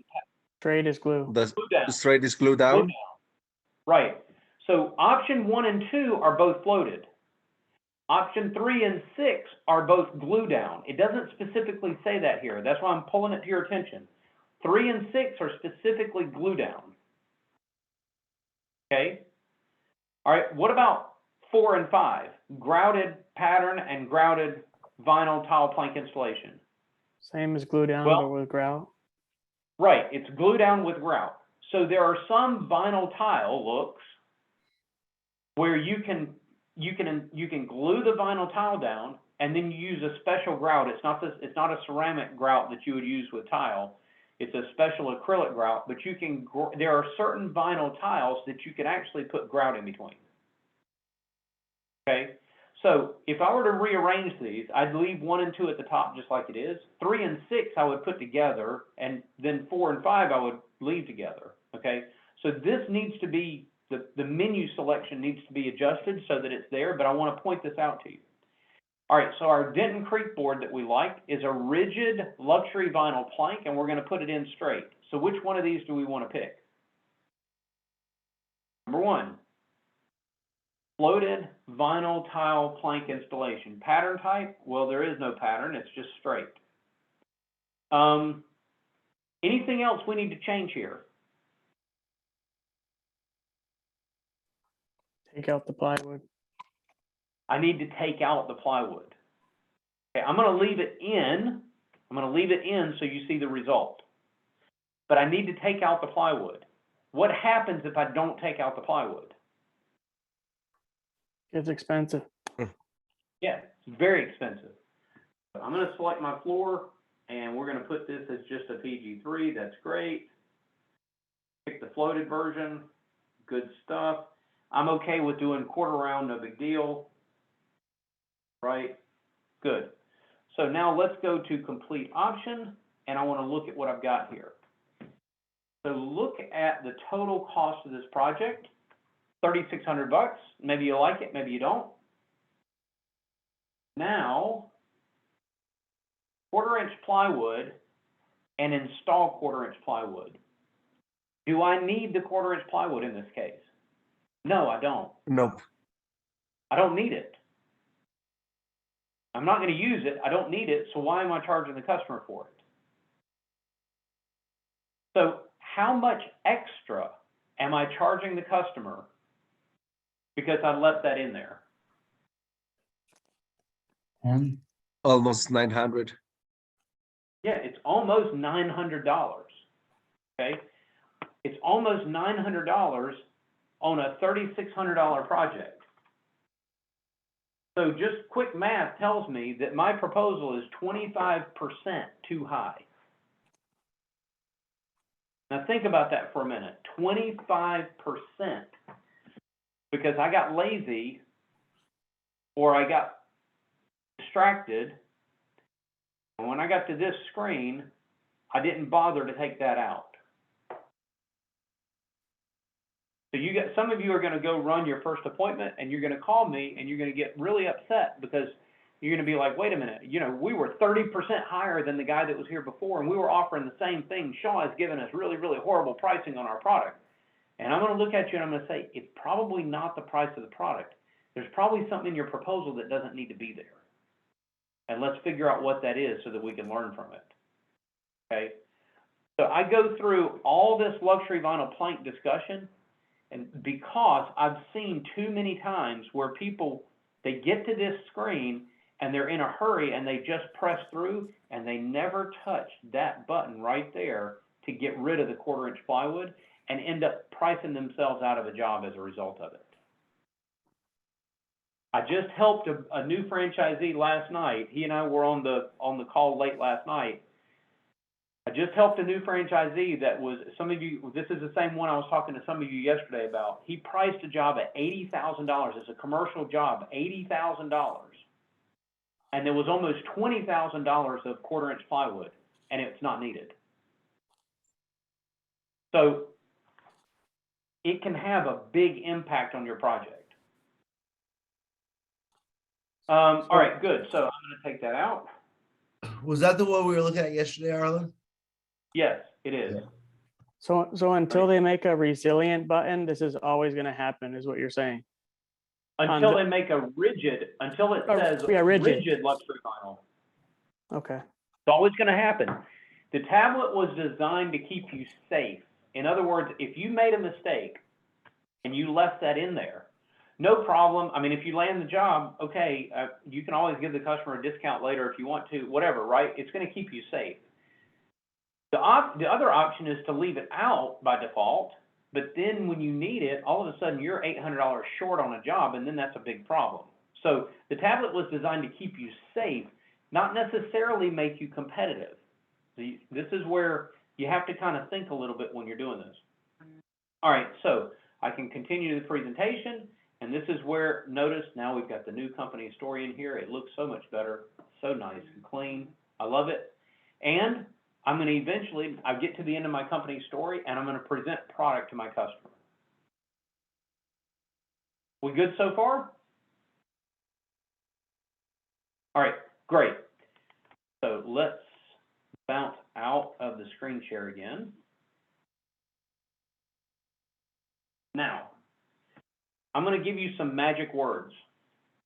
Got to get a product board to do it. This is a WPC board.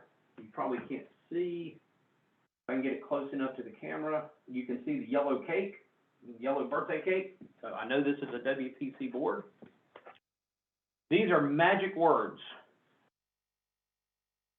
I chose this product for you because you said whatever it was the customer said. So I've gone to the van and I've pulled product, and we came back in and I asked the customer if they called the reference list, and they said yes, they had, and we had a wonderful time talking about that. And oh my gosh, I wish I had recorded that company story. It was masterful. I've never done it better in my life.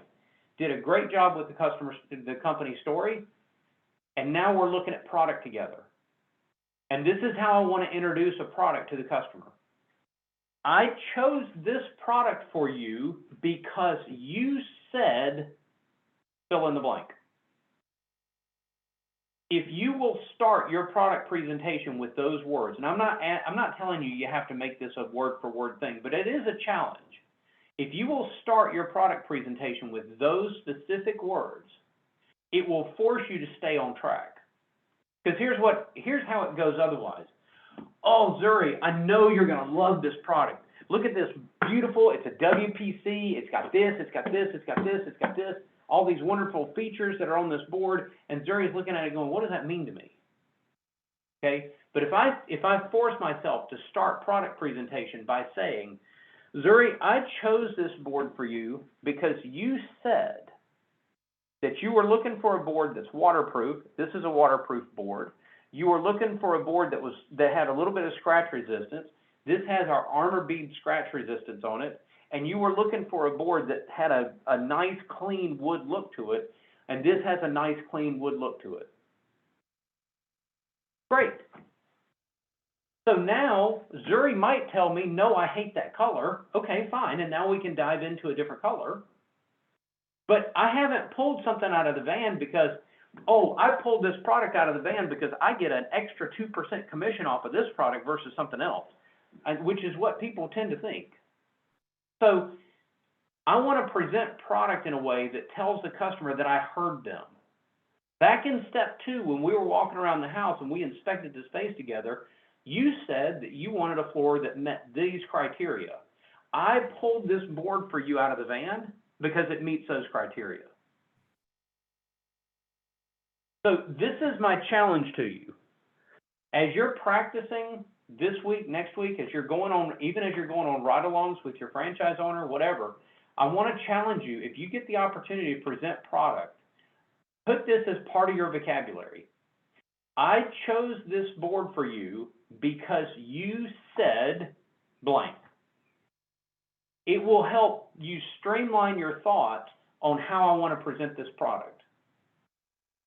Now, I want to hear from some of the design associates here. How are you helping your customer pick color? I know the way that I do it, but I want to hear from you guys. What have you seen? What do you like? What are some things that you've done to help pick color for your customer? We look at furniture, paint, variety of factors. Okay. Ask them what they see the room looking like. You know, close their eyes and see what the room looks like in their mind. Okay. All right. So a lot of visualization. I usually help pull couch cushions, pillows over to if they're having it on the floor by the windows and in different lighting in the house, in different parts of the room. Hold your the pillows or hold it up against the wall where the paint is and the trim is, and you know, sort of, so they can see the difference and where in the how it's going to vary in the different parts of the room. Good. Okay.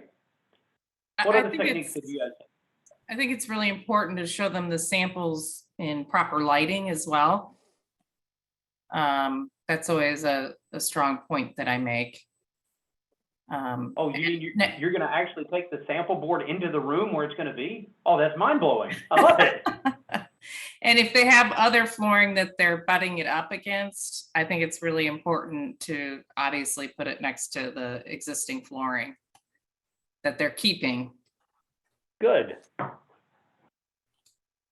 What else have you guys seen?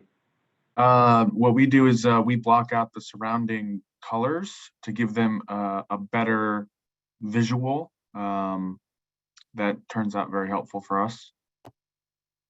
John, how do you block out the other colors? So we have like these like blackout sheets of paper, and then we use that to kind of block off the other colors. If I don't have that, then even just basic sheets of white paper, like blank paper. Oh, here they are right here, like this. So you kind of box them in, block out the other colors, and it's super helpful. It gives them a really good representation of what that color looks like. Well, John is right too, because not only does it do that, color takes on color. So if he's separating it and putting white around it, then you can see the true color of the carpet, hardwood, whatever the case may be. So great job. And I like the, so Christine, I'm glad that John spoke up, because otherwise I was going to call him out on it. Because I got this from Dan and Liz, who he works for, okay? So these little black L's, I love these little black L's, right? Because I use these to block out color. Now, I'm not a color wizard, so I learn from when people tell me stuff. But the guy that John works for, Dan Kaufman, is a color wizard. And what I've been told, okay, is that if you put white down, like if you block it out with white sheets of paper, light reflects off the white, it gets into the customer's eyes, and it changes the way you see the color. But if you use black, black absorbs the light, and you actually get a truer sense of what the color looks like. You get a truer sense of what the color looks like if you block the other colors out using black around it instead of white around it. I'll leave that to the color experts. I think using these are a fantastic idea. Jason had a good question. Arlen, are they existing in the mobile showroom now, those blacks? No, they're not. But if you go onto Amazon or if you go to a Hobby Lobby or somewhere and you just get, it's photo paper, it's photo mat paper. So like if you're gonna put a picture in a frame, it's picture frame paper. And then you just, it comes in a open square and then you cut it in half.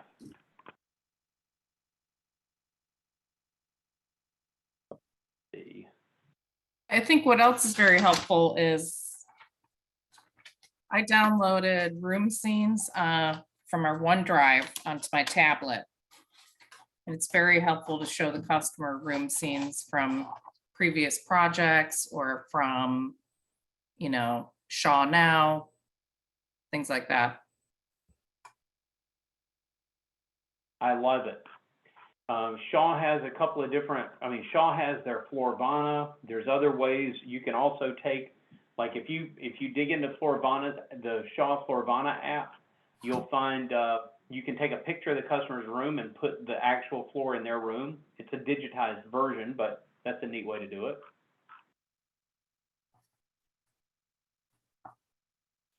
Let's see. Other thoughts?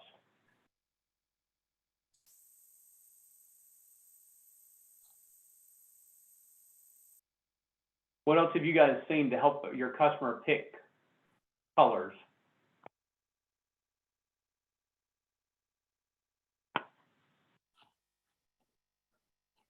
Sure. You go out to Amazon, you can get these at a Hobby Lobby or wherever. But I just search for photo mat black.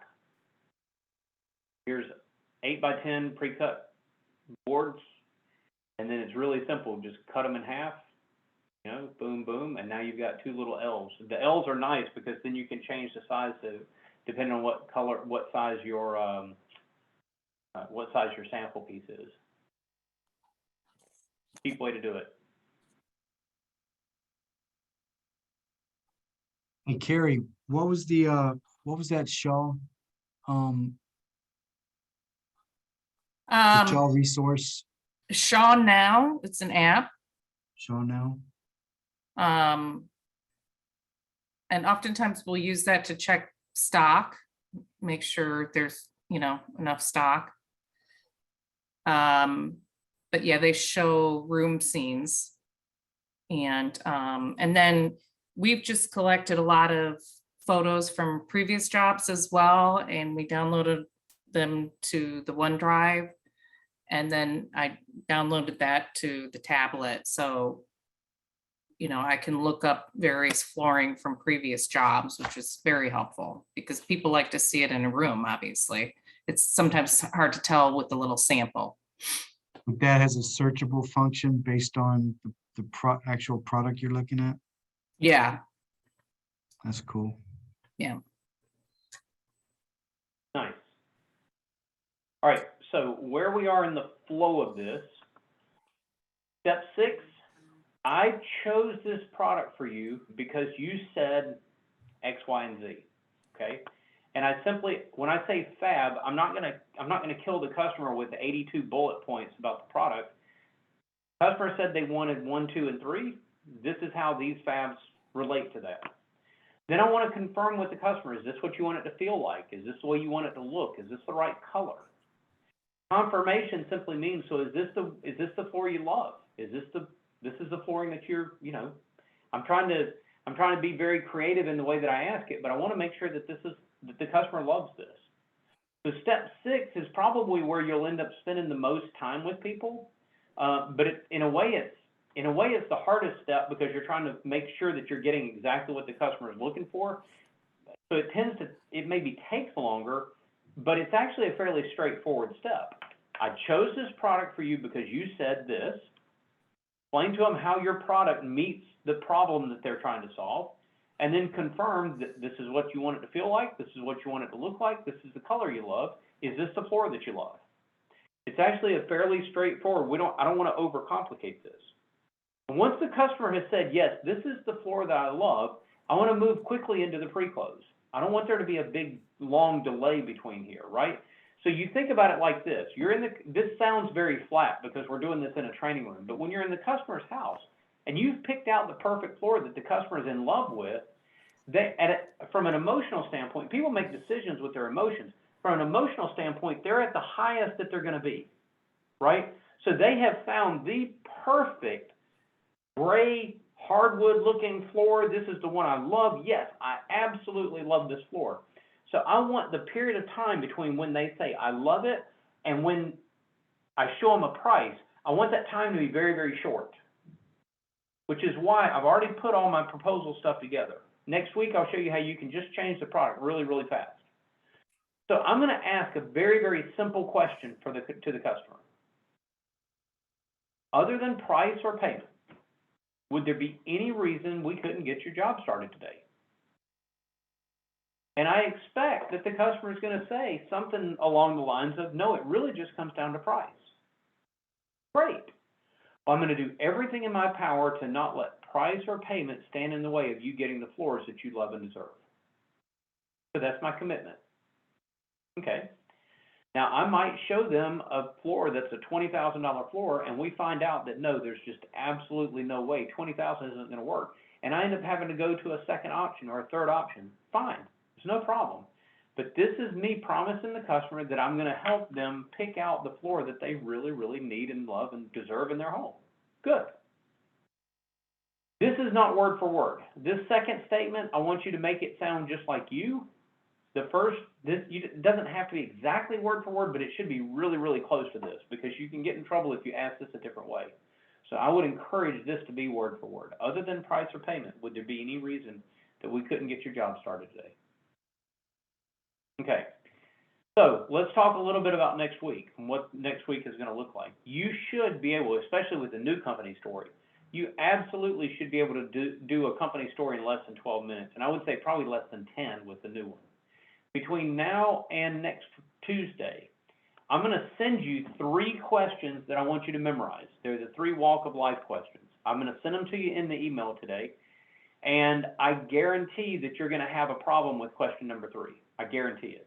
And that's okay. We're going to talk through that, and by the end of Tuesday, you'll realize why that question is such an important question.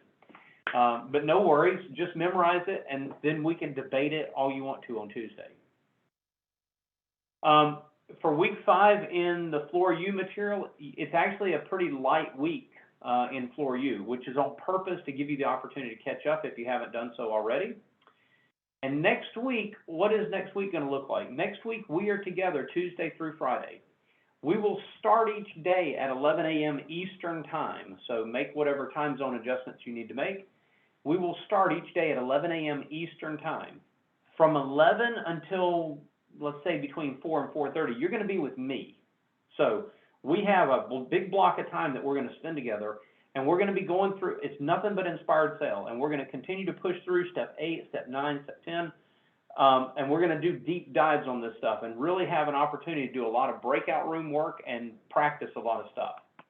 So it sounds like a long time. I promise we'll take breaks. I'll make sure everybody has a chance to go to the bathroom and do whatever needs to be done.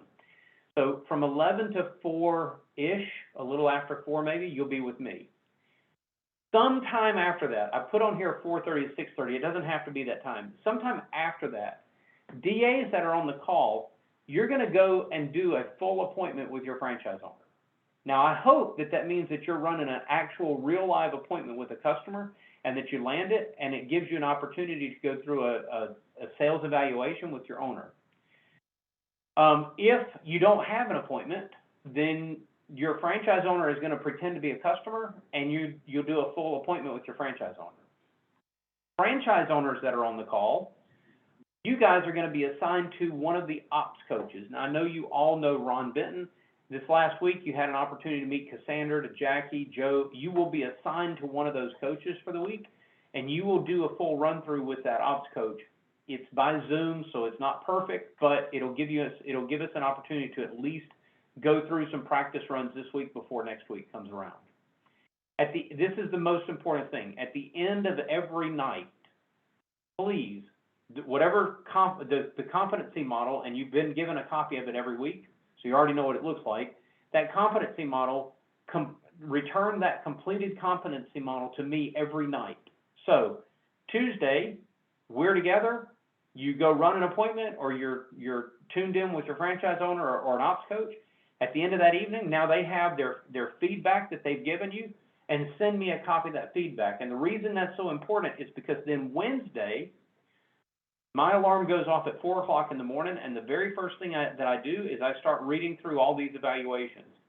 I've got like 116 different exercises that we can work through.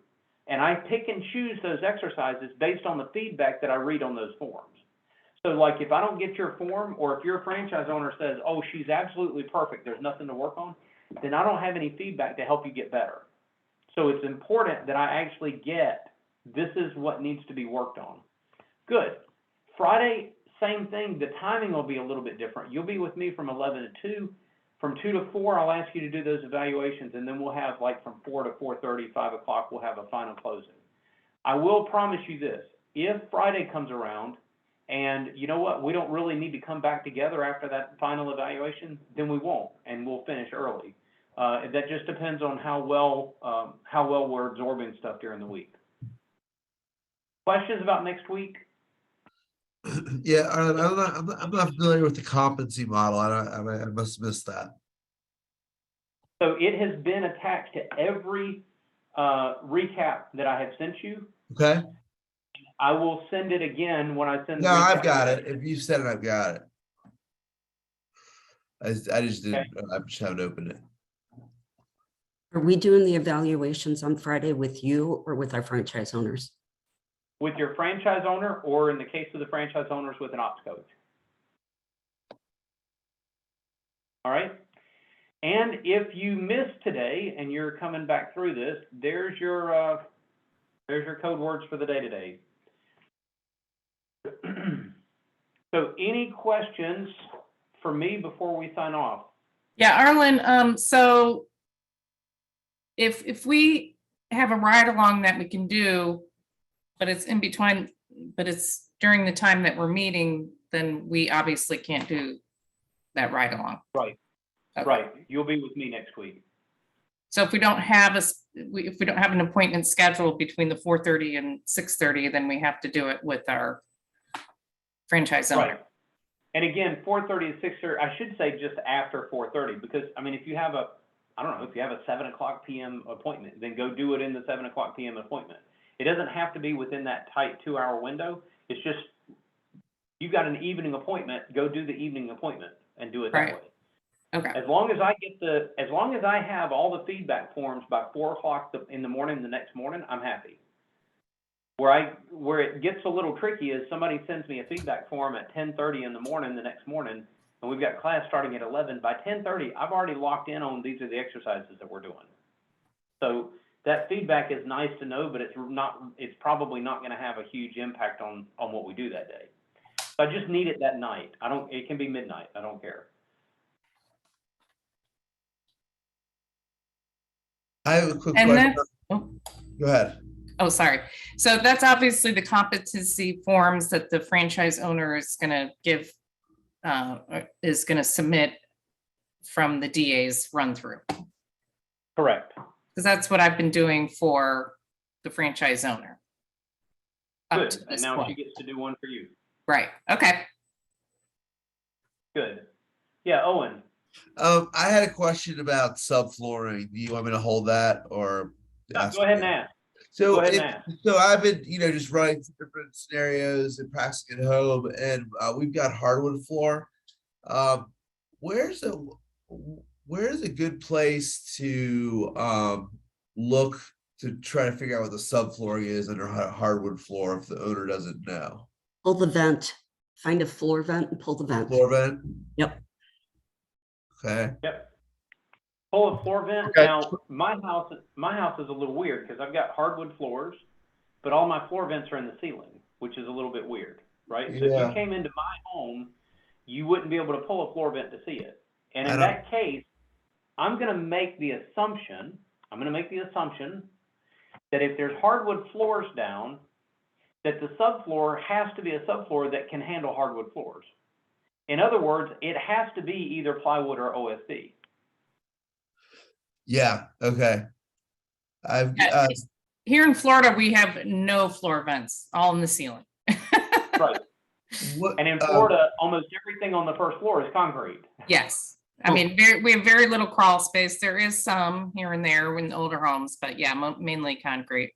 Well, fortunately for you, Owen, we're in the same area and the majority out here. majority have the floor vents. Okay. I mean, you'll find it every once in a while, but for the most part, it's all floor vents.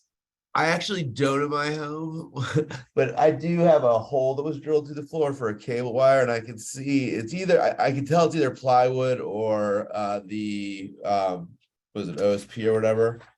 But I'm not sure which it is. Is there a way? It, is there a all way- right, but here's the good news. It doesn't matter. Right. Okay. Because from a flooring perspective, plywood and OSB are the same thing. Okay, cool. Now, I know they're not the same thing, and if anybody on here is a carpenter or builder, I don't want a bunch of emails telling me that I'm wrong. Because I know that they're different. But from a flooring perspective, you can treat plywood and OSB as the same thing. So Okay. it doesn't matter if it's plywood or OSB because we're flooring people, it's close enough. It's the same thing. Cool. Thanks. I had the same question as Owen, I'm in Florida, so my ground floor, I have all tile and it's on concrete, like you said. But the upstairs, I don't know if it's laminate or LVP. So I'm assuming that it's probably over plywood, but not having floor vents, I didn't know how I would check that either. Do you have any rooms with carpet that you could pull a corner of the carpet up? Zero carpet in the house. Okay, so in a case like that, I have to make an assumption, and I might actually put on the proposal that this assumes that the subfloor is either plywood or OSB. If we pull this existing floor up and find that it's particle board, then there may be additional cost. Okay. Thank you. Yeah, we found in being in Florida too, Chris, is usually in the homes, the second floor is usually the plywood. Like the condo that I was in downtown, that's always going to be concrete because they're like newer construction and they have to hold up to hurricane. I don't know why, but anyway, the newer like condo buildings and whatnot usually will have the concrete flooring, even if it's on the second floor. I don't know if that helps at all, but we have to kind of guesstimate too, being in Florida. Thank you. Mm-hmm. Good. All right. So guys, I will see you, for